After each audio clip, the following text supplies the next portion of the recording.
월요일 새벽 기도에 오신 여러분들을 주님의 이름으로 환영합니다. 오늘 우리에게 주시는 하나님의 말씀은 구약성경 다니엘서 6장 16절부터 28절까지의 말씀입니다. 다니엘서 6장 16절부터 28절까지의 말씀을 봉독하도록 하겠습니다. 이에 왕이 명령하매 다니엘을 끌어다가 사자굴에 던져 넣는지라. 왕이 다니엘에게 이르되 내가 항상 섬기는 너의 하나님이 너를 구원하시리라 하니라. 이에 돌을 굴려다가 굴 어귀를 막음에 왕이 그의 도장과 귀족들의 도장으로 봉하였으니 이는 다니엘에 대한 조치를 고치지 못하게 하려 함이었더라. 왕이 궁에 돌아가서는 밤이 새도록 금식하고 그 앞에 오락을 그치고 잠자기를 마다하니라. 이튿날에 왕이 새벽에 일어나 급히 사자굴로 가서 다니엘이 든 굴에 가까이 이르러서 슬피 소리질러 다니엘에게 묻되 살아계시는 하나님의 종 다니엘아, 내가 항상 섬기는 네 하나님이 사자들에게서 능히 너를 구원하셨느냐 하니라. 다니엘이 왕에게 아뢰되 왕이여 원하건대 왕은 만수무강하옵소서. 나의 하나님이 이미 그의 천사를 보내어 사자들의 입을 봉하셨으므로 사자들이 나를 상해하지 못하였사오니 이는 나의 무죄함이 그 앞에 명백함이오며 또 왕이여 나는 왕에게도 해를 끼치지 아니하였나이다 하니라. 왕이 심히 기뻐서 명하여 다니엘을 굴에서 올리라 하매 그들이 다니엘을 굴에서 올린즉 그의 몸이 조금도 상하지 아니하였으니 이는 그가 자기의 하나님을 믿음이었더라. 왕이 말하여 다니엘을 참소한 사람들을 끌어오게 하고 그들을 그들의 처자들과 함께 사자굴에 던져 넣게 하였더니 그들이 굴 바닥에 닿기도 전에 사자들이 곧 그들을 움켜서 그 뼈까지도 부서뜨렸더라.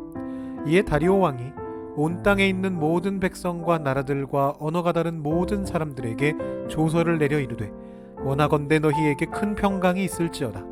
내가 이제 조서를 내리노라. 내 나라 관할 아래에 있는 사람들은 다 다니엘의 하나님 앞에서 떨며 두려워할지니 그는 살아계시는 하나님이시요 영원히 변하지 않으실 이시며 그의 나라는 멸망하지 아니할 것이요 그의 권세는 무궁할 것이며 그는 구원도 하시며 건져내기도 하시며 하늘에서든지 땅에서든지 이적과 기사를 행하시는 이로써 다니엘을 구원하여 사자의 입에서 벗어나게 하셨음이라 하였더라. 이 다니엘이 다리오 왕의 시대와 바사 사람 고레스 왕의 시대에 형통하였더라. 아멘.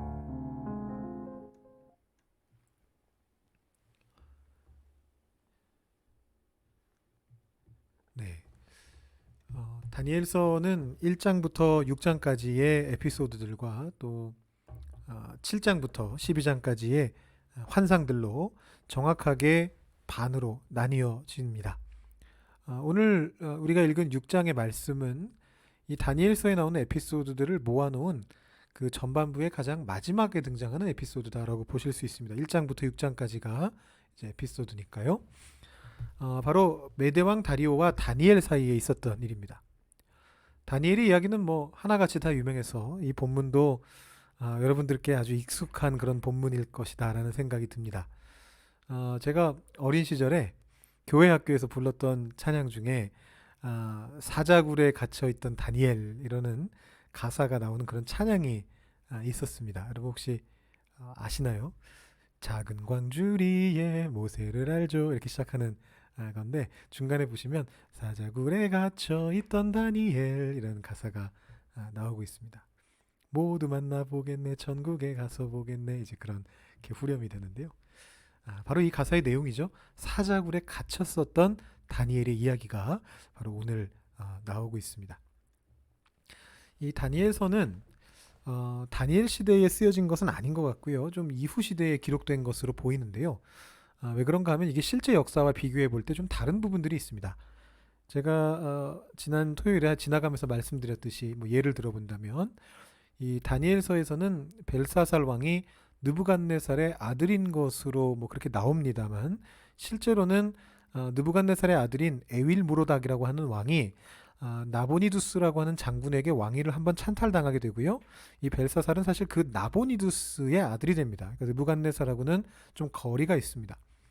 그래서 이제 메네메네 데겔 우바르신을 설명드리면서 이게 바벨론의 왕들을 묘사한다 말씀드렸었는데요. 뭐 이제 앞에 메네는 느부갓네살일 것이고 그 다음 메네는 정확히 누군지 모르지만 아마 뭐 나보니두스일 수가 있고 에윌무로닥은 좀 활동을 많이 하지 못하고 죽었기 때문에 그 다음에 이제 대겔이 가장 못난 왕인 대겔이 벨사살이고 그 다음에 이제 베레스가 이제 메네의 절반으로서 고레스나 혹은 다리오로 이제 이해가 될 수 있다 이렇게 말씀드렸었는데 사실 이 부분이 좀 더 실제 역사에 가깝다라고 볼 수 있는 것이죠.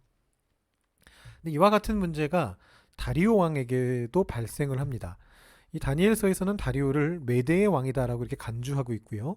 바벨론을 멸망시킨 사람이 바사의 고레스가 아니라 메대의 다리오다라고 그렇게 생각하며 말하고 있습니다. 그래서 이제 원래 바벨론에서 그것이 다리오의 메대로 넘어갔다가 그 메대가 고레스의 바사에게로 넘어간다 이렇게 생각을 하는 것인데요. 근데 이것은 실제 역사뿐만 아니고 성경 안에 나오고 있는 다른 기록들하고도 충돌을 합니다. 이사야서 44장과 45장에 따르면 바벨론을 정복하게 될 이는 여호와의 기름 부은 자인 고레스입니다. 바사의 고레스가 바벨론을 정복하게 되죠. 실제 역사 속에서도 이 메대라고 하는 나라는 바벨론보다 먼저 고레스에 의해서 정복을 당해서 바사의 한 부분이 되었습니다. 그러니까 이제 고레스가 메대를 먼저 병합했고요. 고레스가 메대의 안에 있었던 속국 출신인데 거기서 이제 메대를 먼저 병합하고 바사의 이름으로 페르시아의 이름으로 바벨론을 무너뜨린 것입니다. 그렇다면 다리오는 누구냐 하면 실제 역사 속에서는 이 다리오는 고레스의 오촌 조카가 되고요. 고레스의 다음 왕이 되었던 그러니까 고레스의 후계자 중에 한 명입니다. 먼저 있었던 왕이 아니고 고레스의 뒤에 두 번째 뒤에 있는 왕이 바로 이 다리오입니다. 성경에서도 포로 시대가 끝나고 에스라 6장에서 이 다리오 왕이 등장하죠. 고레스 다음으로 이 스룹바벨이 고레스의 지시로 성전을 쌓고 있는 것이 맞는지 그 다뜨네가 확인했을 때 다리오가 조서를 내려서 확인을 해줍니다. 이것은 고레스가 지시한 것이 맞다. 아무도 방해하지 말아라. 이렇게 확인해주는 장면이 나오는데 그때 나왔던 왕이 바로 다리오 왕입니다. 아마 이 다리오 왕도 그 이후에 한번 바벨론이 반란을 일으키는데요. 그 반란을 일으키는 바벨론을 다시 한번 점령하는 그런 업적을 세웠었는데 아마 그 때문에 다니엘서의 저자가 이 벨사살을 무찌르고 바벨론을 점령한 왕이 고레스가 아니라 다리오다라는 어떤 착각을 일으켰던 것 같습니다. 이렇듯이 다니엘서의 내용은 실제 역사뿐만 아니고 성경의 다른 책들하고도 상당히 차이가 있습니다. 그렇다면 이것을 어떻게 이해해야 할까요?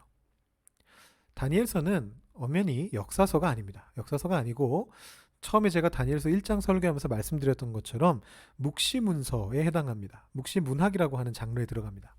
이 묵시문서는 목적이 뭐냐면 현재 존재하고 있는 그 고난 속에서 견디기 힘들 정도의 심각한 고난 속에서 미래의 하나님의 통치를 바라보면서 소망을 가지는 것에 그 목적이 있습니다.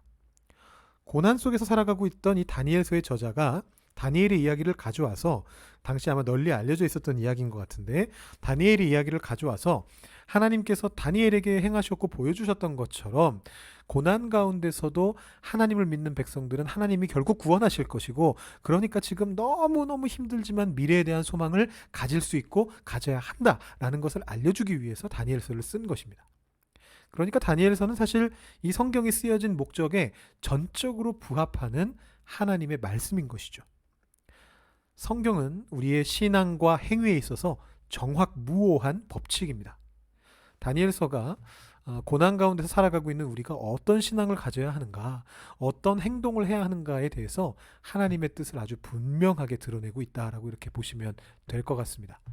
이 6장에서 다니엘이 겪는 경험은 바로 그 다리오 왕 때 벌어진 것으로 기록되고 있습니다. 다니엘은 다리오에 의해서 총리의 자리에 앉게 되죠. 그것을 시기한 이들이 다니엘을 참소하기 위해서 함정을 팝니다. 다리오 왕을 구슬러 가지고 30일이라는 특정 기간 동안 왕에게만 경배하고 왕을 제외한 그 어떤 신에게도 경배하지 못하게 하라라는 그런 조서를 내리게 합니다. 그런데 그 조서를 거역하면 사자굴에 던져질 것이라는 걸 알면서도 다니엘은 습관대로 하루에 3번씩 모두가 볼 수 있게 창문을 열어젖히고 예루살렘을 향해서 기도를 한 것입니다. 그로 인해서 결국 다니엘이 사자굴에 던져지게 되죠.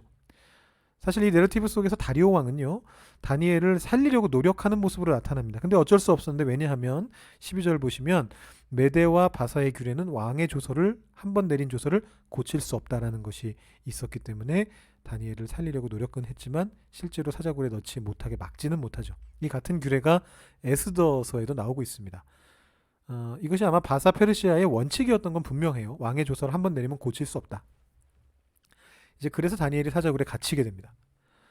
물론 우리가 잘 알듯이 하나님께서 천사를 사자굴에 보내주셔서 다니엘은 이제 자신의 무죄를 증명하고 또 하나님의 능력도 증명하게 되죠.